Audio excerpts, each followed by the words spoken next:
All right. Is it a good or a bad economy for podcasters? I guess it depends where you sit in the pecking order and whether you are one of the top people, whether you are have a show that's growing. Well, it all depends. There's a lot to talk about. We're going to get into everything to do with the podcast economy for 2024 and other issues as well. And we're going to do it next on the StreamLeader Report Live Panel, which we do every Thursday at 1:30 p.m. Eastern.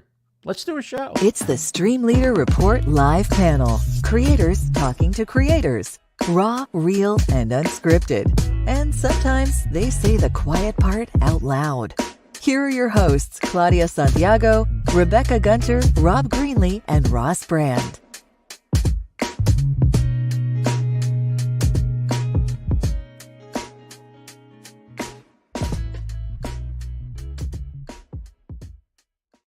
All right, hey gang, Ross Brand here for the StreamLeader Report. Joining me, as always, Rob Greenlee, Hall of Fame podcaster, Rebecca Gunter, host of Business in the Raw. I should probably turn on our display names. There you go. There's everybody. All right. And Claudia won't be with us today, but she'll be back next week, hopefully, as we roll on talking about everything to do with podcasting today. We'll also get into a story about Apple Music in Europe and some fines they had to face up to. And if time allows, also Twitch is doing a redesign. We can talk about that as well. But there were some numbers on the good side. Let's start with those that caught my attention. And this probably lays it out as clearly as possible. Jason Kelce, future Hall of Fame NFL player, made $81 million during his career in the NFL. And reportedly, he will make more money as a podcaster than he did as a pro football player. Now, that's not something I thought I was going to see when I started doing podcasts. I know he's got a popular one with his brother, and his brother obviously is more popular than ever, not only because he's winning Super Bowls, but he also happens to be dating perhaps one of the most famous people in the world in Taylor Swift. So that increases the attention on them and their podcast as well. But Rob, does this sound realistic? Does this sound like something that it could actually be happening, that he's facing a bigger windfall from podcasting than the $81 million he made in football? Yeah, I think it is. I think a terrific example of the same thing is what Joe Rogan signed for here recently, which is even quite a bit more than this. So I think it is an indication of the popular get more popular, and the popular can tap into opportunities for monetization, especially if they're at that level of brand and fame and awareness. I think it definitely is a propellant. And if they particularly portray themselves in a way that is attractive to advertisers, do they trust his content, all those kind of things, and that kind of leads into our upcoming topic too of the changes that are happening in the podcasting space around moderation, content, all those kinds of things that we've seen really kind of blossom and grow and become a significant influence in the YouTube ecosystem. Well, the article from Marca.com says that it quotes an industry person saying that it wouldn't be surprised if they signed for $100 million. Yeah, Kelce and his brother. Mm-hmm. I just remember, broadcasting being like a nice way an ex-player could make some extra money, stay involved in the game. Maybe they make 6-7 figures, maybe if they're at the top of the heap. But the money now that ex-players and top broadcasters are getting paid, either as podcasters or as game analysts, personalities and such, it's off the charts. I guess it got my attention first when Tony Romo retired rather than continued playing football, because he could sign a multi-year big deal as a broadcaster versus coming back and playing a year of professional football, even at a pretty good salary. It's a little bit probably a safer profession than playing NFL football. It sure is. I have a question. When we say that they're earning more money, how is that money actually being earned? As in, is this advertising dollars directly to like their media company? Does somebody else own the platform and then they get paid as personalities? Is it a sponsorship? Like, how are they like actually pocketing the revenue from this effort? ? Yeah, that's a complicated question that can come with lots of ways of actually doing that. It depends on the relationship and the deal with whoever they're working with. You know, like Joe Rogan is a good example of I think a shift from him being given money because of an exclusive relationship with Spotify to put his content, which is more of a kind of a licensing deal, to I believe this new package that he's under is more of an advertising and sponsorship or a relationship. And so directly to him and like whatever his umbrella media company is, or through a It depends network? it depends on how he has it structured, and who he's specifically working with on the distribution side. But chances are it's probably a rev share type of relationship with him and whoever he did the deal with, which I'm not exactly sure what the entity was that did the deal with him. It usually comes with some representation into the market and, obtaining opportunities. It could be a talent agent that could be really behind this deal. We're working with a variety of possible sponsors and advertisers and endorsers, and he could be going to be getting into like a paid community type of opportunity as well. So there's lots of layers. What does that to this. mean? What do you Well, mean it just by means paid like community? a private paid access kind of community around this show.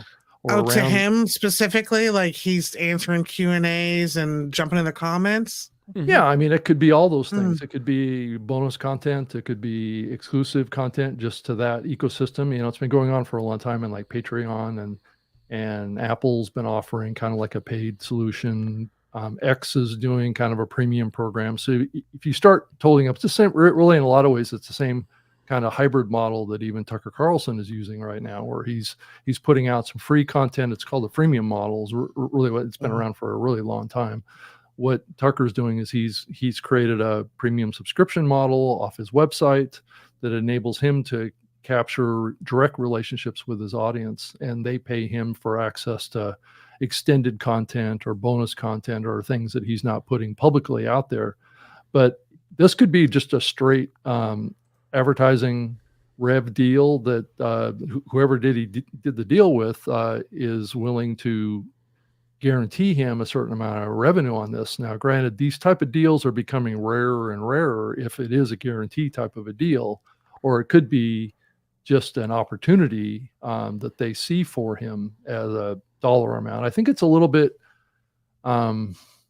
it's a little bit clickbaity to put out a payout number like this. It's almost like, that's the purpose, is to generate spin, generate interest. Yeah. Right. And it may not be entirely truthful around what the actual revenue is. Because, I mean, if I was in his position, I wouldn't necessarily want the world to know how much money I was making. And if you look at the deal that Joe Rogan did initially with Spotify, everybody just speculated, really. It wasn't an official announcement by anybody that Joe signed $100 million deal. And I heard people talking about, it was a $200 million deal or $150 million. I mean, everybody was kind of speculating. Yeah. Again, this news comes off of a quote from an industry person gave to Money Watch. And so I don't know how much background there is behind it.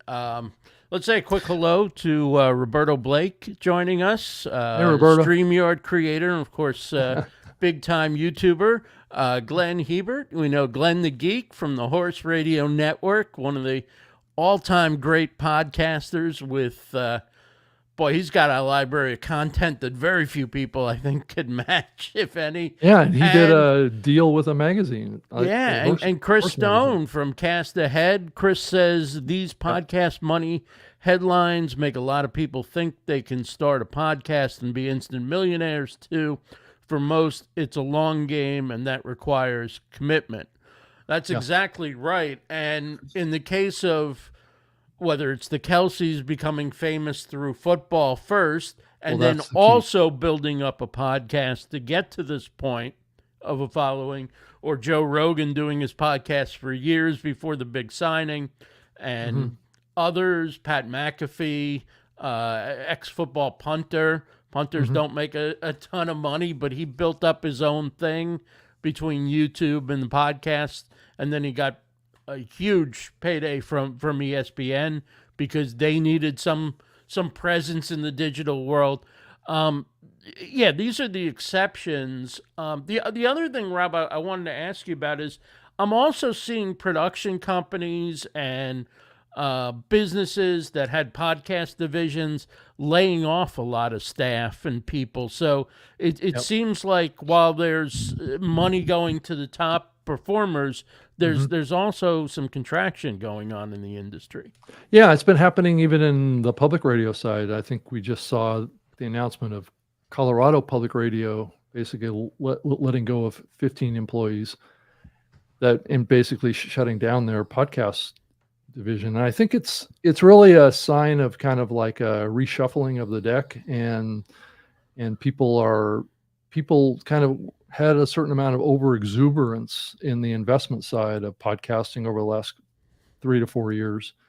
And now they're realizing that if there's any kind of a downturn or any kind of a pullback, especially on the radio side, it's a tough balance for them, because they have to continue to invest in the radio broadcasting side and then invest additionally in the podcasting side, because they've treated it as two separate things for them, which is probably the smart thing to do, but it also adds to the costs. And if you see a downturn in advertiser support, which is usually, it seems like it's happening increasingly with podcasts that are linked up with radio these days, that you're seeing kind of a decline on that side. And I have to wonder, as we look to the future, what the viability of local radio is going to be, and this may be a sign of other trends that are moving against other kind of media companies that are catering to what I would specifically say is audiences that are kind of dying off, literally and figuratively, based on their demographics of their listeners. I'd say public radio is under a really significant threat right now, because their broadcast side, which is what's really been funding them for many years for all their efforts, even on the podcasting side, has been falling off, and their revenue opportunities. So we're seeing this shift over to digital, and if the media company doesn't have the resources to keep investing into the digital side, then they have to cut somewhere. And what's going to be the quickest way to maintain your revenue? It's to cut back on extraneous investment versus your core of what you know the most and what you feel more comfortable with, and that's oftentimes it's the radio side. Yeah, Glenn Hebert says, speaking to my radio friends in syndication, they are slow this year. Ad sales down across the board. Rebecca. It sounds bananas, because it is bananas. Like This American Life almost set the gold standard for like American consumption of podcasts, and to think that public radio is just condensing like that when it almost feels like invented the genre.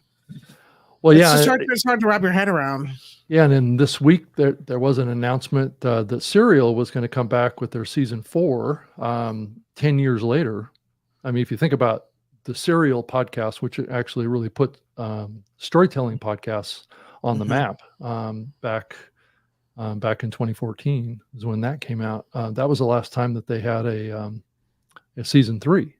So, what's that's the subject of season 4? Isn't it I think it was Guantanamo. That's exactly right.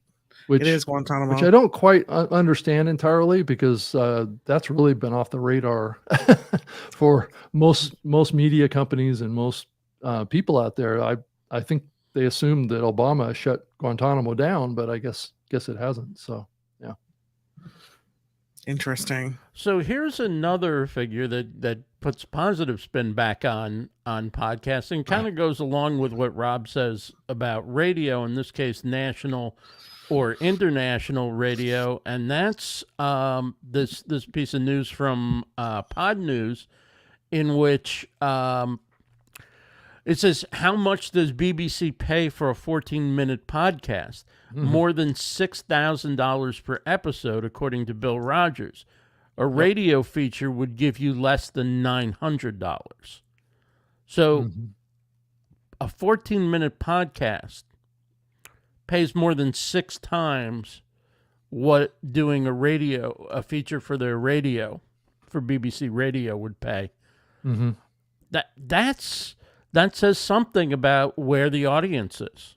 I mean, and also the long-term potential for listens and monetization and advertising versus radio here today gone a second after it airs, right. Perhaps. Right. Or it goes to podcast afterwards, and I guess if you really produce a great feature, maybe it becomes both. I don't know, but yeah, it also speaks to the probably overinvestment in the production of podcasts too. There's this concept that's been around the public media space that you have to have 6 to 10 people on one project or one podcast, and paying for all that's expensive, right? Podcasting didn't start with big teams like that. Now, granted, right. Big shows out there, even a great example that I use is the Mark Maron podcast. Just had Mark and his producer, and that's all that it had. And I believe Joe Rogan just has a couple of guys too.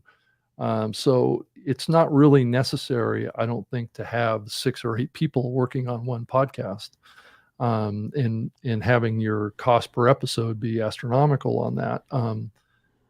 And I do know that there were people that were hired at these big media, big kind of, especially public radio companies, but this also applies to Sirius XM and Paramount and other kind of media companies that have been doing this too, where they will pay a producer to come in and just produce one episode for them, or a couple of co-producers to come in to just work on one episode, and then that co-producer will go off and work on a different podcast. So they're basically shuffling staff amongst these podcasts, versus the more traditional model was kind of like have a host and have a producer and crank that puppy out, have the host do some work on that side on being in charge of the content, and have the producer help the production, but not do all the work. So I think we've seen this move towards more traditional media production, where a show concept is created, and then you basically staff it with talent, and you staff it with producers, and you staff it with executive producers, and all that stuff, more like how television has been produced. But what that does is that just afternoon, even like say your morning or afternoon drive radio show in a top 20 market, maybe New York or Chicago, LA, San Francisco might be a little bit different. But in general, you're talking about a host. If they don't run their own board, then a board operator, technical director, if you want to be fancy with it, and then maybe one producer who screens calls and books guests and things like that.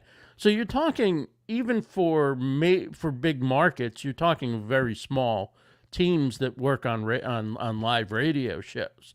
So it's interesting that somewhere along the line, big podcasts have thought, boy, we need these huge teams. Now, the radio station does have a promotions team that will put together highlights and maybe but that's a across news a lot of team shows. So there's Right. But I mean the basics. Like if I was doing a weekend show at a big station or something, I would pretty much come in and it would be me and the board op. Right. And I'd be like, okay, what I we're used to going to do. these are the 3 guests. Can you call this person at this time, this person at this time, and this person at this time? How many breaks do we need to take? And let's do let's do a Let's show. do a show. Exactly. So there is some degree to which I think people have made this more complicated than it needs to be. Yeah, and I think this has been a tension in the medium for a long time. I've always felt for many years that that's the difference between podcasting and mainstream media is what your production costs are, and that's where we were going to be shifting to, right? And so we saw this overexuberance happen over the last 3 or 4 years, and these big media companies started to embrace their more traditional media creation models and how they were creating it, not realizing that this medium had to be treated differently, had to be treated with smaller teams, more nimble productions, and that was the path forward. And that's the precedent that podcasting set was more independent creators, more kind of smaller teams. And we're seeing this also happen with AI technology. And I mean, not to change the subject too much here, but AI technology is enabling smaller teams to do more too. So that's also part of the trend line here as well, is that these media companies have been running against the grain for all these years and not realizing the potential situation they were setting themselves up into. And that was for an economic downturn that was going to hit them really hard. Yeah, Chris, let me bring in Chris Barrows here. Says he was recently in a job where the simple fact that he was editing the podcast saved them more than $25,000 a year. That was the difference between having 2 persons work on the podcast versus 1, plus paying someone else to edit. The other thing that does make this a little different, and I did compare it to radio, but some of these podcasts, in fact, many of them have a video component as well, and in fact, maybe monetizing as much or more through YouTube and video, which does it requires somebody, if you're going to live switch a 4-hour instead of go back and cut it up afterwards. So it takes video takes more time. It does take more of a team than audio only. I don't know if that's where, although there's a lot that small teams can do video wise today as well from studios. But that's kind of where we're at. I think they tried to recreate somewhat the TV model, perhaps, in filling out all these positions without necessarily having TV money or a need for it. Yeah, no, I agree. I think it's just taking this older model and applying it to a new medium that didn't need that model. But it probably needed to happen. It probably, I think we needed to go through that phase where the media companies learned what works and what doesn't work, what is sustainable and what isn't sustainable. I guess they had to find out the hard way, but it's unfortunate that it's caused lots of people in the industry to lose their careers and their jobs. But I also look at it from the perspective that those folks that lost those jobs and those careers maybe need to break out and start embracing the model of podcasting the way it was intended and start creating content themselves. I'm curious, when we're on this topic of podcasts, what each of you feel, and folks in the comments, is the best podcast ever made. Like, what's the GOAT? What's your favorite? Wow. Yeah, that's a tough question. There's lots of different genres in podcasting and lots, if you were stranded on a desert island and could only listen to one podcast for the rest of your life, what would it be? The StreamLeader Report Panel every Thursday at 30 p.m. Eastern. Oh, you stole my line. Yeah. All right. Yeah, I'm not sure actually. Let's talk about Apple. Let's talk about what's going on with Apple, Rebecca. Okay, let's do that. Shall we, Ross? Not so much. Did I jump off the hot seat quickly enough there? Put it in the comments. I want to hear folks' favorite. What's your favorite? What's the best one you've ever heard? My favorite is Heavyweight. I just think that is a beautiful storytelling podcast. How they're making money, I don't know. And it's their last season anyway, so I guess not. Okay, so Apple was recently fined $2 million by the European Union because, shocker of all shockers, it's abusing its dominance to harm music streamers. So essentially the decision found that Apple was quite covert in giving their like app users equal access to music and platforms without the added extra Apple fee. So you couldn't directly subscribe through like the Apple Music app in order. I'm not making any sense.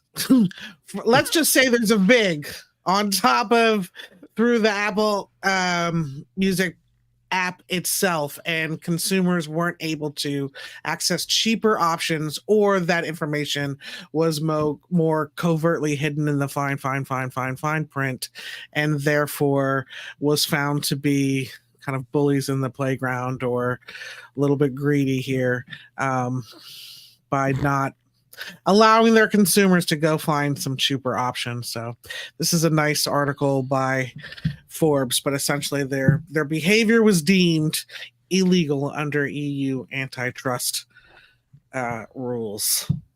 Did I ever tell you about my older iPhone, that the Apple Music app, which I never used, but it would just start playing.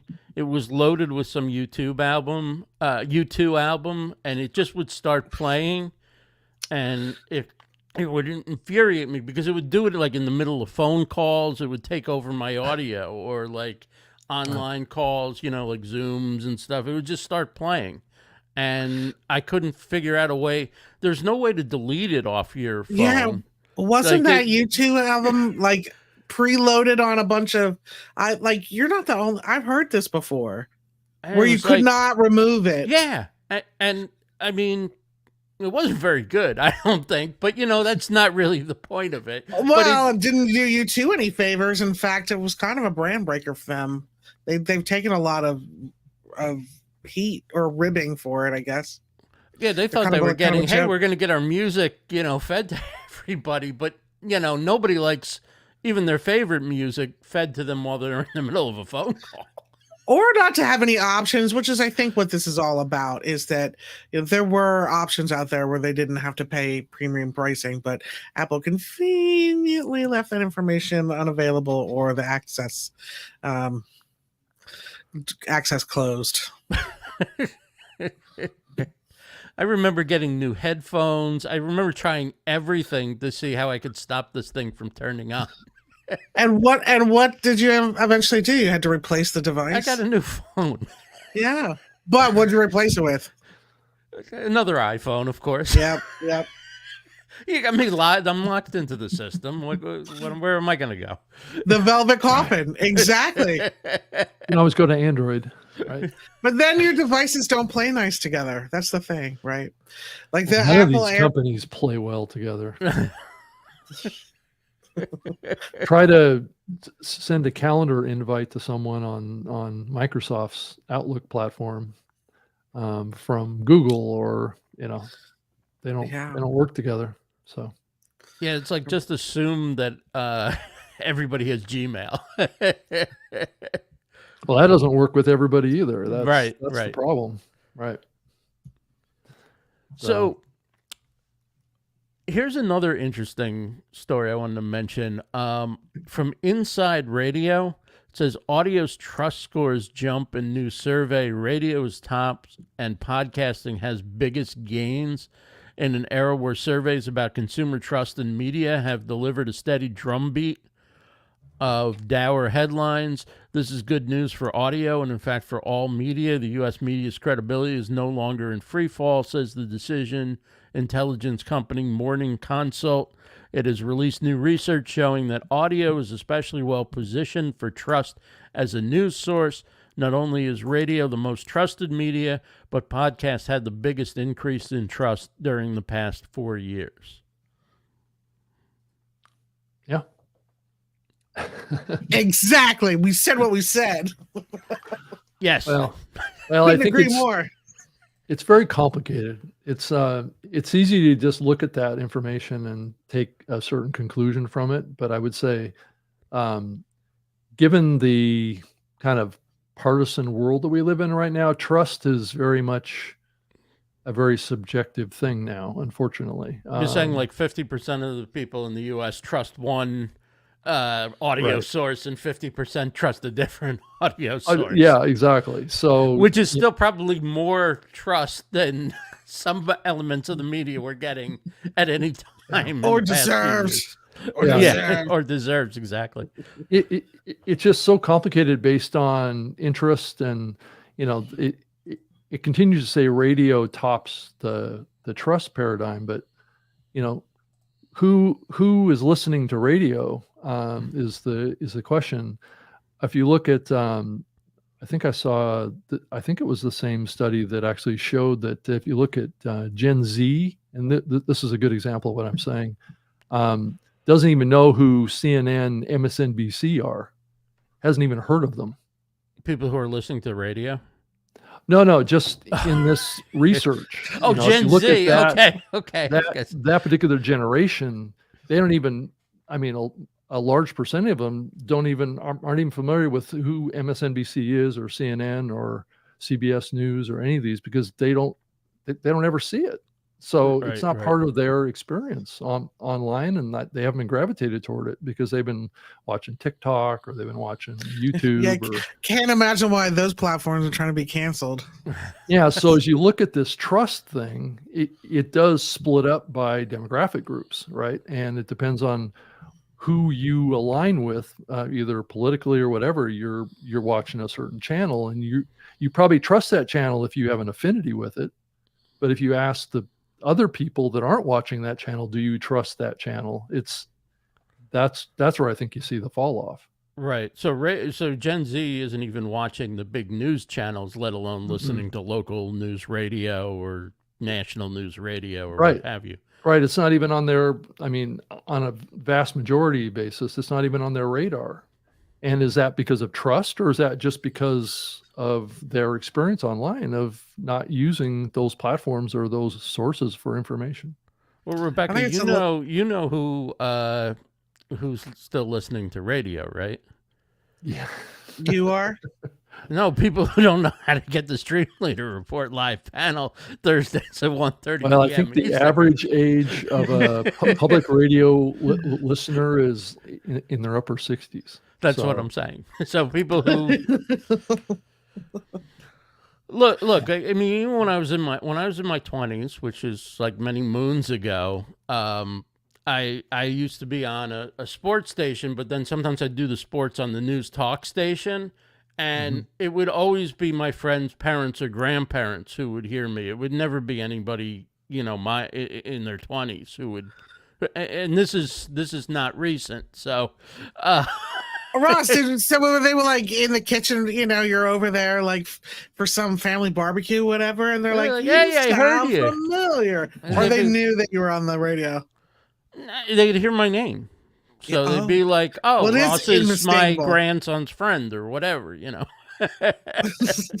It's my grandson's friend. Yeah, that's so cute. Well, your name is highly marketable. I'll never forget it. That's adorable. So what's going on with transcripts on Apple? Is that available now, or? Yeah, it is. It came out. If you updated your iPhone or your Android, iPad, or not Android, but iOS iPad, it should have come with that update. So that came out this week. So I have it on mine now too. So, but not with the desktop app. Oh, you mean iTunes? The old? Yeah, I'm just looking at the app? iTunes or the. I would doubt that they're pushing any new features to that.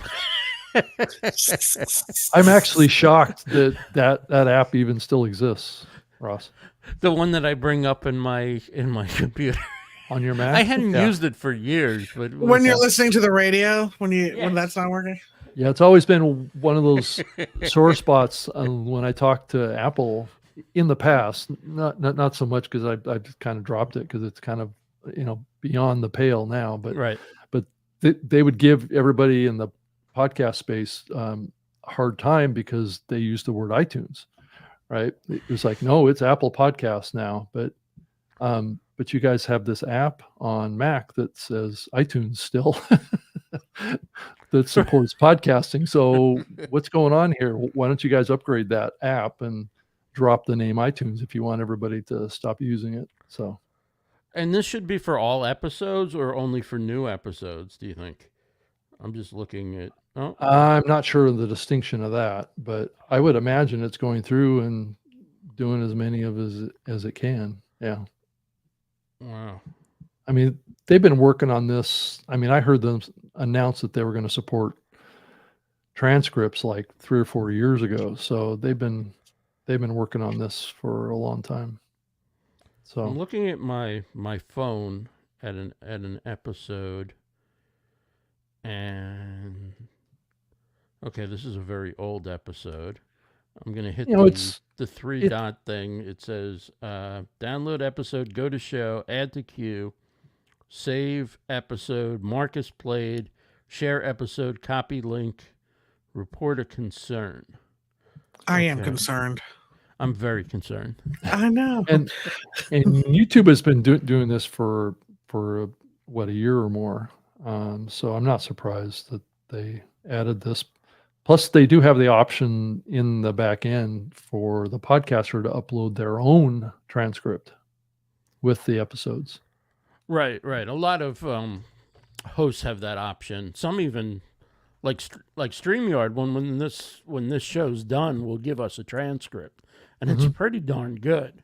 If you did a solo show, basically, you don't have to do anything with it, but take it and you can use it. If it's a multi-host, then you got to identify the speaker.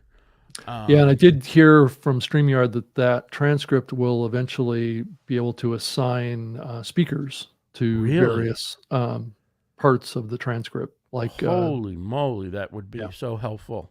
Yeah, so it would identify who was speaking. If you were like taking a transcript of this show, it would be able to identify my voice versus your voice and then tag that content appropriately. One thing you mentioned, Rob, and I wonder if either one of you are using any of these, is you mentioned AI tools that are making it easier for small teams or solo creators, whether they do editing or they do other kinds of repurposing of your content. Yeah, I mean, I think that is where it's going. I think that's how these bigger media companies need to start thinking about it. They need to start utilizing AI technology.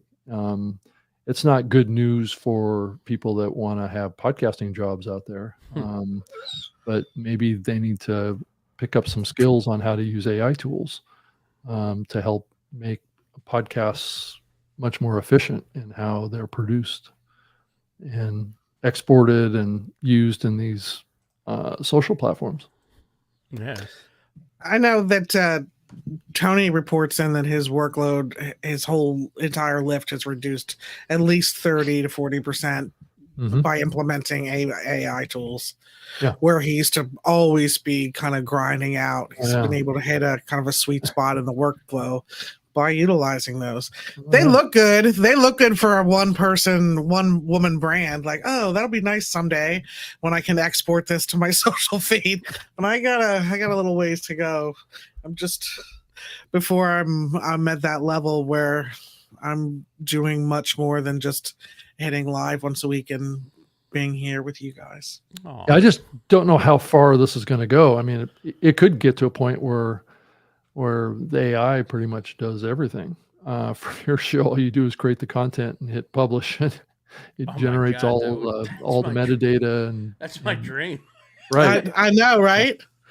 Yeah. Because it really does feel like that. Like, okay, some of us are unless you're signing like Kelsey level contracts, are still doing client work or producing deliverables, etc., of some sort of level, or doing coaching calls, whatever it is.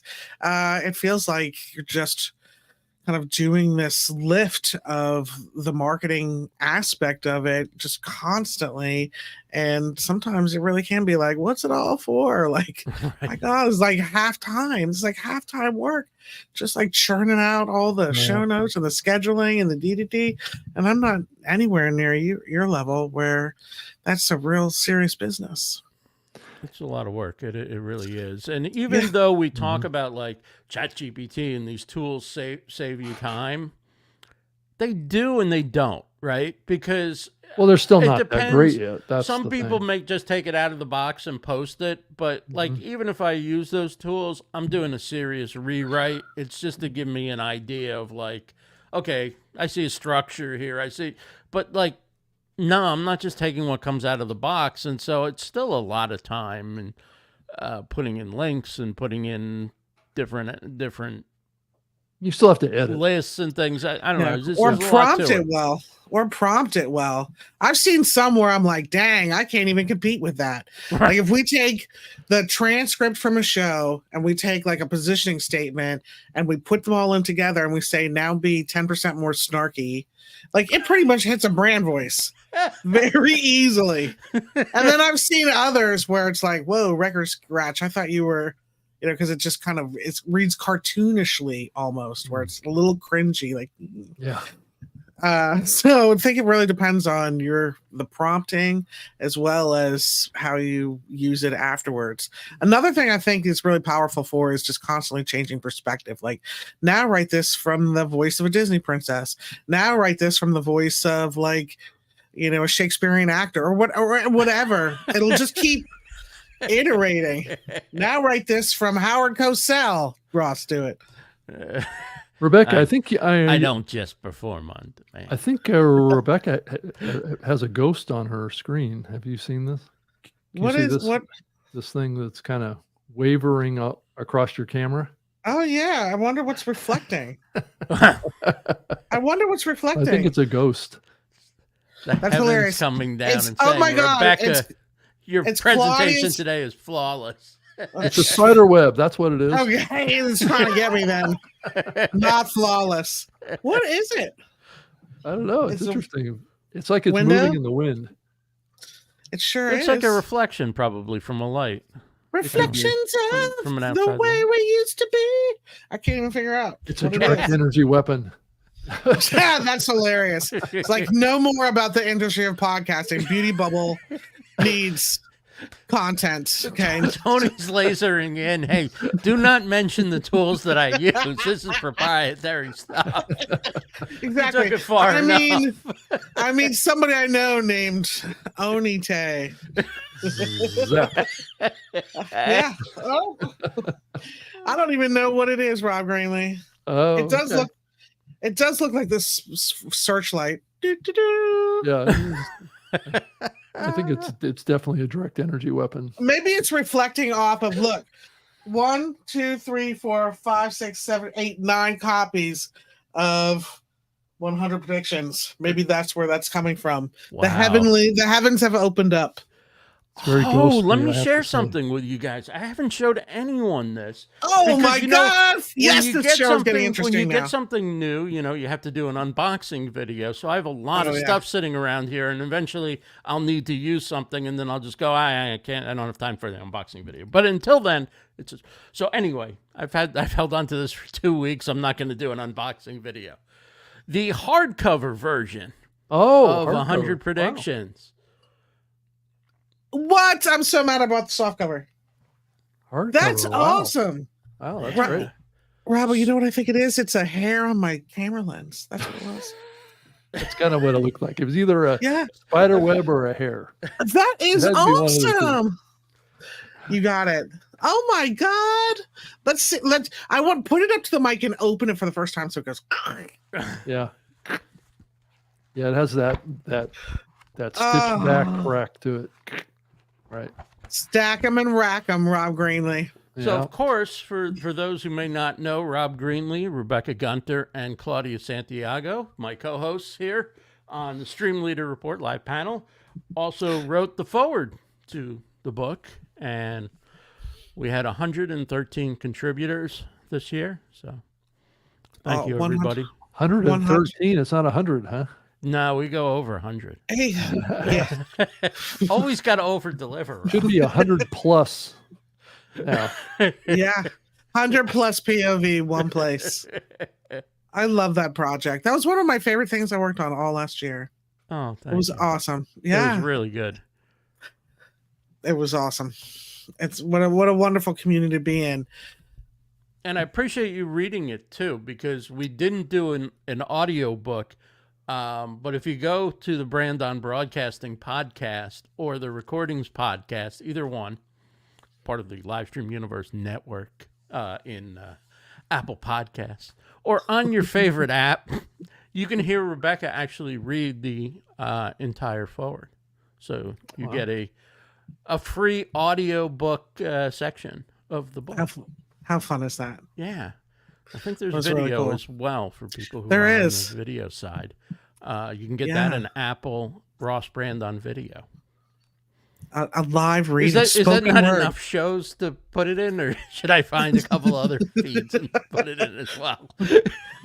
I wish you'd drop a station identifier. Jeez, we're all hanging on the end of our seat.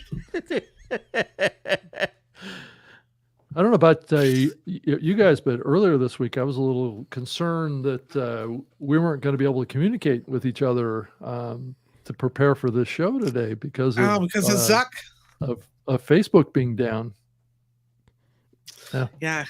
Cue 1,000 million email marketers emailing their list. Aha! See, don't put all your eggs in social media basket. It's we ever hear because what caused it? I'm just looking at the numbers right now of live viewers, and we've got people across all of our channels, except for Facebook has 0 people watching. Right now. Well, I wonder why. Right. So although sometimes Facebook gets you good engagement, like when you're promoting something At there. times, there's a lot of comments come in. We got Glenn the Geek Hebert and Chris Barrows coming in from Facebook earlier, but they may have lost a lot of users with that outage, is my thought. But the point being, now that nobody's watching over there, we can actually say what we think. Come on. Oh my God, what's going on with that Facebook over there? Like, how great was that? It was out. I didn't have to check it for. I didn't even notice. You didn't notice. I didn't even notice. Either. People were like, "Oh my God!" I'm like, "What? I had no idea. Was too busy following you on LinkedIn, Ross." Well, I'm doing my LinkedIn first thing. Your initiative. Yeah. Chris Stone is on Facebook now. Chris, we said nothing about Facebook that you wouldn't approve of. We love our viewers on Facebook. It's indeed the difficulties that the app sometimes has that can frustrate people. But of course, it's free, and we love using not working. it. And Zuck, if you want to boost this as a thanks and appreciation, hey, thumbs up, baby.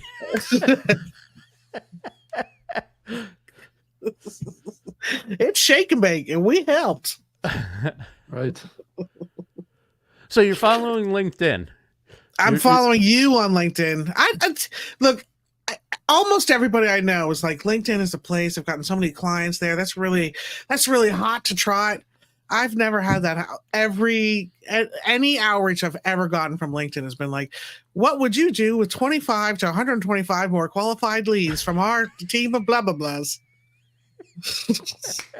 How to generate content without a copywriter. You didn't read that profile. Like, I don't know what to tell you. I know. But are you finding success on it? Because it feels performative to me when it's just, I don't know, more noise. Tell me to love LinkedIn. I'll do it if you say.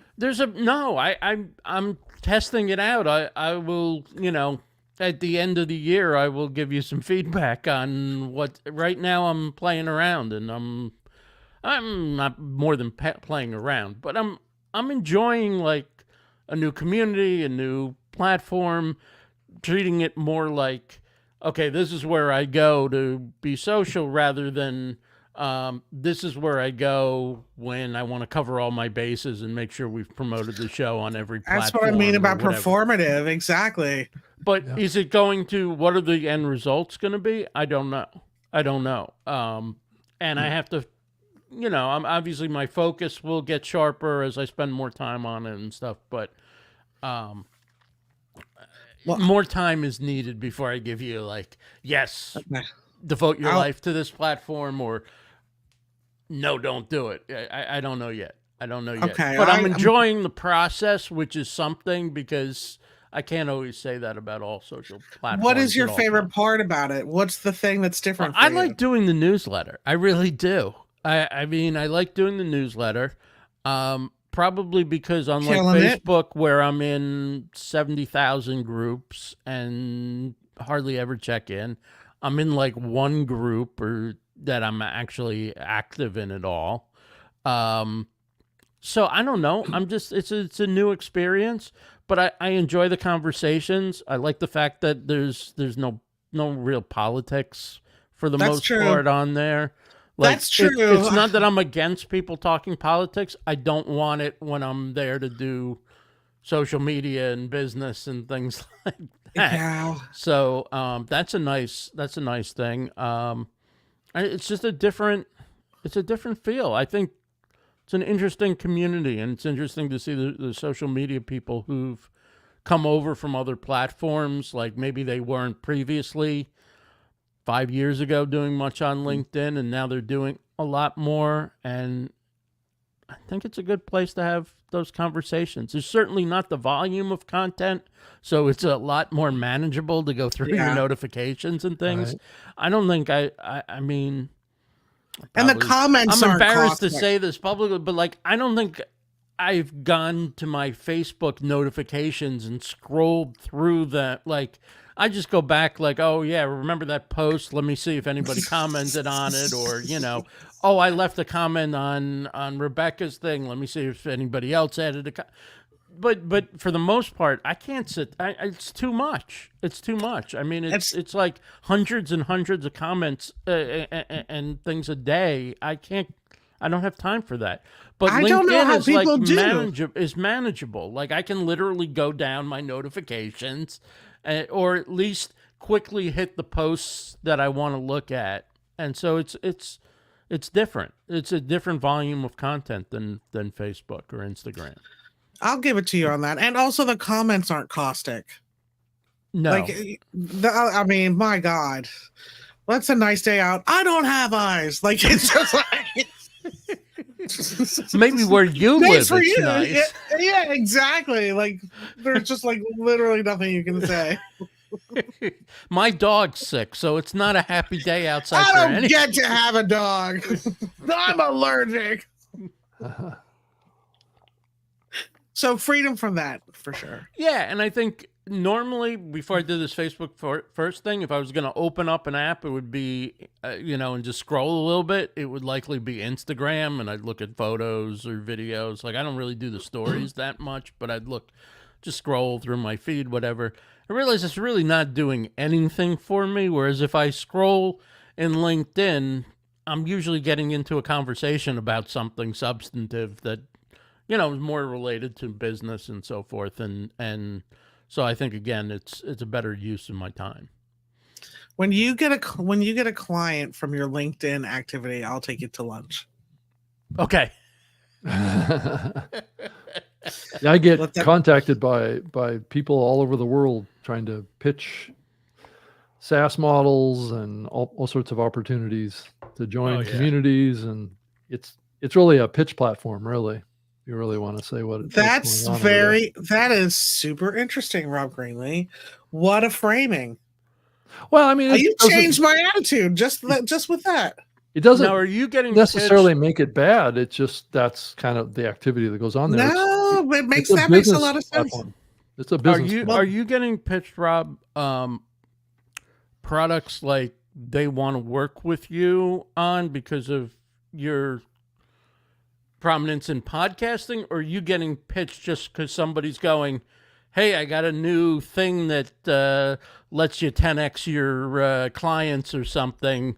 Yeah, I get that too, and it's really usually mapped to the roles and the jobs that I posted to my profile, right? Right. It's like, I've got this opportunity that'll work great for StreamYard, or will work great for InSounds, or will work great for this or that in my profile of my roles, right? So it's very targeted towards opportunities related to various companies out there offering services to support. If it's, being a speaker, getting media opportunities and mainstream media and things like that, right? So if you're a media creator, it's all these things kind of bubble around that. And a lot of AI companies that are are involved in media, things like that, are constantly pitching me. And I don't mind necessarily. It's just some of them don't really do a lot of research on me before they pitch me on something, because sometimes it's completely out of alignment. Right?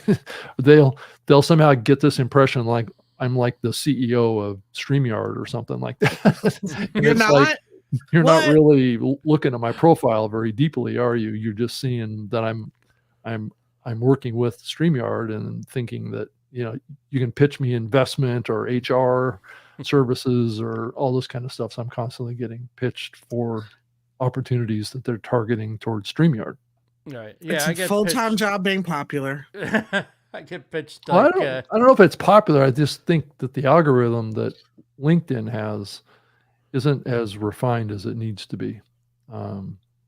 So I'm just being well, cute. look here, we're getting pitched right now. Do you need a thumbnail designer or video editor? Oh my God, I desperately need a thumbnail designer. I've probably spent, no, I'm serious. Like, and one for the other fingernails. I'm serious. So at me, you should see me in Canva this morning, like dink, dink, dink, like, I do. plus, also, I don't know if all of you guys realize this, but on some of these platforms like Instagram and Facebook, there's like different layers of messaging that are in those things. I don't know if you guys have noticed that, where there's like messages that kind of go into this kind of deep menu Right, of, that you of never people. open, but until you Right. remember. Right. oh, I mean, there's- you don't even know that they're there. And it's like if you click a couple layers down on the messages in these platforms, there's like hundreds of messages that people have sent me that I didn't even know, or they've added me to some group discussion or something like that. And it's like, what? Why is that happening? So there's a hashtag campaign. What would Rob Greenlee do? I mean, Yeah. like, the whole movement. You don't even know. right. So about it. there's just so many layers of ways that people are communicating with each other now. And I think this is an interesting topic from the standpoint of managing all of ours kind of flow of messages and communication. It's now moved so far beyond email, where email almost somewhat feels kind of a nuisance to some degree, because it's also full of spam and other types of things. I know that the Gmail platforms do a pretty good job of kind of sorting stuff to manage the inflow, but it's really kind of a full-time job if you want to keep up with all of the messaging flow pathways that exist in the world today. I know, Rob, I'm exhausted. Thank God I have a week off before we come back. Yeah. You can be a slave to the social platforms, and that's all you do with your life. I'd rather be a slave just to Thursdays at 1:30 Eastern Standard Time. And with that, we shall wrap up for today. Thank you so much, everybody, for joining us. It's been a fun conversation.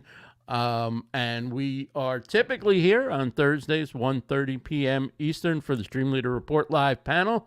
For Rob Greenlee, host of Podcast Tips with Rob Greenlee. You can see that tonight at 7 p.m. Eastern. Yep. Rebecca Gunter, Business in the Raw, Stone Fruit. Check out her latest episode over on the Stone Fruit channel. I'm Ross Brand. The show is the StreamLeader Report. Take care. We'll see you next week.